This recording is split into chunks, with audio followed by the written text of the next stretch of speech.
চন্দনদার কাছে আসবো। চন্দনদা, একটু আগে শুভময়দা যে কম্পিটিটিভ কমিউনালিজমের কথা বলছিলেন, এই কম্পিটিটিভ কমিউনালিজমের ঠিক উল্টো পিঠে কিন্তু অ্যাপিজমেন্ট বা তোষণের রাজনীতির প্রসঙ্গ, সেটাও একই রকমভাবে ঘুরে ফিরে আসে। এবং এখানে দাঁড়িয়ে আমরা দেখেছি যে যেদিন আমরা দেখেছি মহারাষ্ট্র, ঝাড়খণ্ড এবং বিভিন্ন রাজ্যের উপনির্বাচনের যেদিন ফলাফল প্রকাশ হলো, সেদিন প্রধানমন্ত্রী নরেন্দ্র মোদী তিনি দাবি করেছিলেন যে সংবিধানের উল্টো পথে হেঁটে কংগ্রেস সেই সময় এই আইন সেটা তৈরি করেছিল এবং সেটা একেবারেই হচ্ছে ভোট ব্যাংক পলিটিক্সের কথা মাথায় রেখে।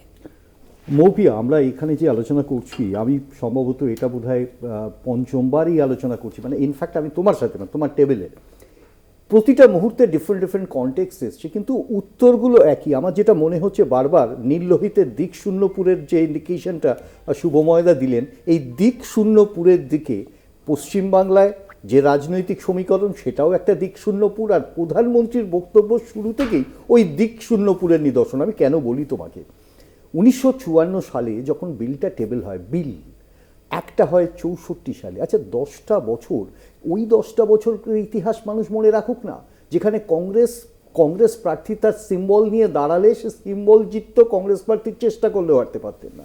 সেই সময় নেহেরুভিয়ান কনসেপ্ট থেকে ওই যে মুসলিম ল বোর্ডটা তৈরি করা হয় এবং মুসলিম স্কলারশিপকে সামনে রাখা হয়। তুমি কমিটিটা দেখেছো, প্রথম দিনের কমিটি যেটা 64, যে যারা এই কমিটি সাজেস্ট করেছিলেন, আমি অবশ্যই বলবো ফিরদৌস অ্যাবসলিউটলি রাইট যে law is a dynamic subject, কিন্তু অ্যাট দি সেম টাইম বুঝতে হবে সেই ডায়নামিজমকে আমি পিছন দিকে নিয়ে যাব, শুড উই ওয়ার্ক ব্যাকওয়ার্ড, নাকি আগের দিকে নিয়ে যাব? প্রশ্ন তো সেখানে।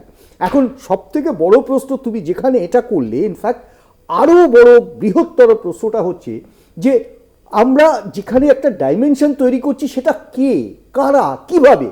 কৃষি বিল নিয়ে প্রশ্ন এলো, আমি কৃষি বিল নিয়ে কোনো কথা বলবো না, তার কারণ বৃহত্তর ক্ষেত্রে মানুষ দেখেছে কৃষি বিল, আর কৃষি বিল কীভাবে প্রত্যায়িত বা রিপিল হলো। অ্যাট দি সেম টাইম এটা বুঝতে হবে যে কৃষি বিল প্রত্যায়িত হওয়াটা, বিমলদা ওটাকে ট্রান্সলেট করছেন তারা নির্বাচনে হেরে গেছে, একটা অদ্ভুত রাজনৈতিক সমীকরণ। আবারও বলছি দিক শূন্যপুর। আমি কেন বলছি দেখো, আজকে প্রধানমন্ত্রীকে আমরা ভাবতে শুরু করেছিলাম বা করেছি, হয়তো এখন একটু কমেছে, ইনফ্যাক্ট তার কারণ উনি এখন এই মুহূর্তে সেই মাইটিনেসটা নেই। একটা ফিয়ার সাইকোসিস, 8 o'clock in the evening syndrome. আমরা দেখিনি ডিমনিটাইজেশন, আমরা দেখিনি একটা প্রধানমন্ত্রী এবং তার অর্থনৈতিক কিভাবে, এক মিনিট আমি শেষ করে দিই, কিভাবে ফেলিওর, আমরা দেখিনি ফল্টি জিএসটি, আমার মনে হবে হয়তো আউট অফ দি কনটেক্সট না, আমরা দেখিনি ফল্টি প্যান্ডেমিক পলিসি। মানে আমি বলতে চাইছি, এই ফেলিওরের পরেও যদি প্রধানমন্ত্রী থাকেন, তা বলে কি এগুলো অসত্য হয়ে যায় না?